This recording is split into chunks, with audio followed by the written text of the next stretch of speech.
Maksim Mihic from DP World. It's a great pleasure to have you here today at TOC Europe.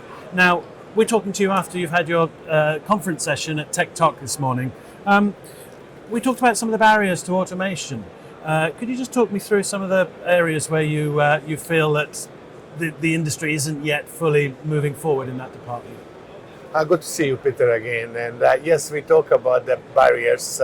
And the first point that I made this morning was that our industry was preoccupied with the mergers and acquisitions.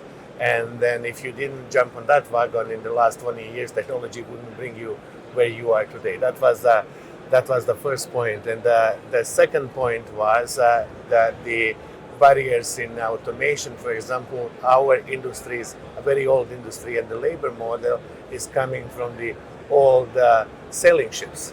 So when the good wind was pushing the vessels up the river, then we have to provide the labor all of a sudden because hundreds of ships will come in the same way. We have a same model today. So we have a union hall and we dispatch the labor, for example, in North America, in Western Europe, and that's where the labor is the most expensive. So over the years, they developed a strong union and they positioned themselves in a very good negotiating position. So it's sometimes very hard to push that automation through. I'm not saying it's impossible, but sometimes they stay in the hall for 10 or 12 years to get the full benefits, and you cannot blame them for that. And the third one that I brought this morning was also regulations and the standards. We don't have any standards in the industry that regulate automation, and we are all over the map.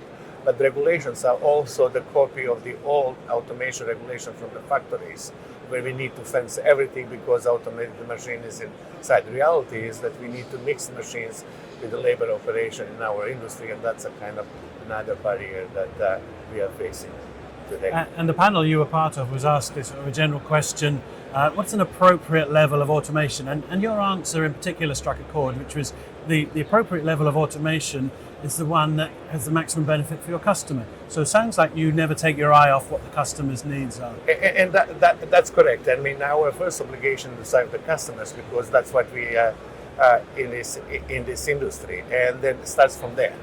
What is their requirements, what we need to provide, and then moves to because we are in the asset-heavy industry and we need to get return on our investment. And the third one, also we talked earlier about that, is that its automation is very geographically dependent. One is the labor that we talked earlier, but the second one would be weather conditions. For example, in Montreal, you have a big snowfall. It's quite different than Jebel Ali, where you have always sunny and a sunny day. And then geographical also could be, I brought the Prince Rupert, where it's the third largest port in Canada. It has a population of 13,000 people. We compete for every single, the automation could be warranted there because we don't have a labor, right? So those are, the geographical is very important beside the customer and return on investment.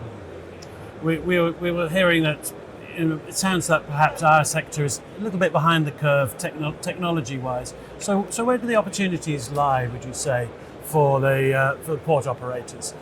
I mean, when you see the BCG report, and we are scaling ourselves on maturity level 1 to 5 comparing to the other industry. At the best, we are between a little bit north of 2, and largest terminals are sitting around 2.7, 2.8, reaching 3. So that's where we are comparing to banks and advanced sector with on the digital level. But the opportunities for us are first, I would say, 2 levels. One is the internal to our terminal, when we need to standardize the data collection software and making sure that the standards are in place and the data, quality data, but the real value is sharing those data with our customers, BCOs, and encompassing all that ecosystem for benefit of all. Maksim, DP World is a great supporter of TOC Europe, of the TOC worldwide brand. What sort of conversations are you having here, and what are people asking you for? I would say that the biggest value for the TOC is the collaboration. So you see us on the stage with our competitors this morning. You see us with the terminals operators, service providers. Then we go on the floor. We talk to the manufacturers. Standardization was a big issue.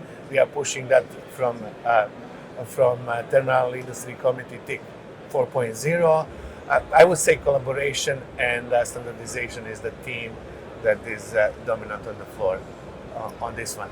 Maksim, it's a great pleasure having you here. Thank you very much indeed for your support, and thank you to DP World also. Yeah, good to see you again. Yeah, thank you. Thank you.